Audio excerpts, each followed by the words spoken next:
একটা শিরকি ভাষা বলি বাঙালি মুসলিম সমাজে ছড়িয়ে রয়েছে, সেটা হচ্ছে আত্মভরসা।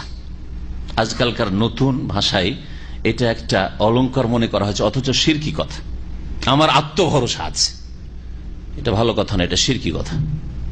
ব্যবহার করে না আরবি তো, কারণ যখন নতুনত্ব এসছে প্রত্যেকটা ভাষা, ওই ইংলিশ থেকে না হয়েছে, ইংলিশ থেকে আত্মভরসা যেমন এসছে তেমন ইংলিশ থেকে আরবিতে, নতুন আরবিতে এসছে, এটা পুরাতন আরবিতে মুসলিমদের ভাষায় খুঁজে পাবেন। আসিকা বিন নাফস, আসিকাতু বিন নাফস, শিরকি কথা এটা। নিজের উপর ভরসা করা, কিসের নিজের উপর ভরসা?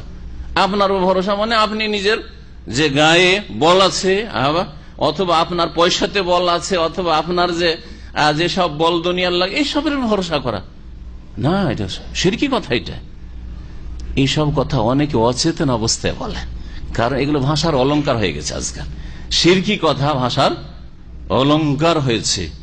যেমন শিরকি কথা ভাষার অলংকার যে আমাদের এই বন্যা পরিস্থিতির মোকাবেলা করতে হবে, ঠেকাতে হবে, আল্লাহর মোকাবেলা করবে, শিরকি কথা, কুফরিয়া কথা।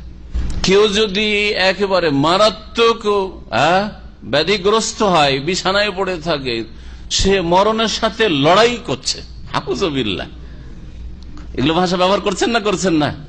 কোনদিন চিন্তা করেছেন যেগুলো কুফরিয়া কথা, ইসলাম বিরোধী কথা? মরণের সাথে, মরণ যদি আল্লাহ দেন, লড়াই করার ক্ষমতা আছে, তাহলে এই কথা আল্লাহর সাথে লড়াই করে না? মরণের সাথে লড়াই করে না, আল্লাহর সাথে লড়াই করে। আমি মরবো না আর আল্লাহ মারতে চাইছেন, তাই না? কেমন কথা হইল এটা? ইসলামের কথা না ইসলাম বিরোধী কথা? জি, এইরকম যে কত কথা আছে।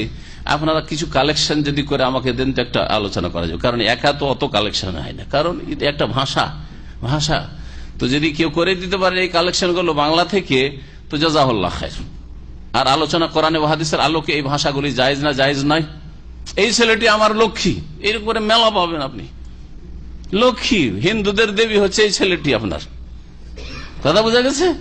এই মেয়েটি আমার লক্ষ্মী, আর আমার এই বৌমা লক্ষ্মী, যেদিন থেকে আমার ঘরে সেদিন থেকে কোনো অভাব নেই। সব শিরকি কুফরিয়া কথা। অনেকে মনে করে যে এগুলি হচ্ছে মানে কঠোরতা না, হক কথা, কথা বোঝা গেছেন?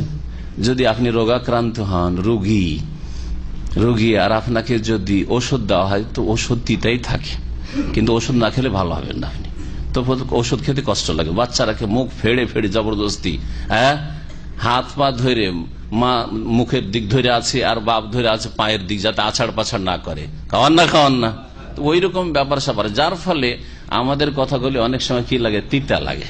কারণ রোগাক্রান্ত তো, শিরকের রোগ, বিদাতের রোগ, গুমরাহির রোগ, হিন্দু সভ্যতার রোগ, যার ফলে কথাগুলি একটু কড়া লাগে বা তিতা লাগে। আসলে তিতা নাই, আপনার কল্যাণের জন্য।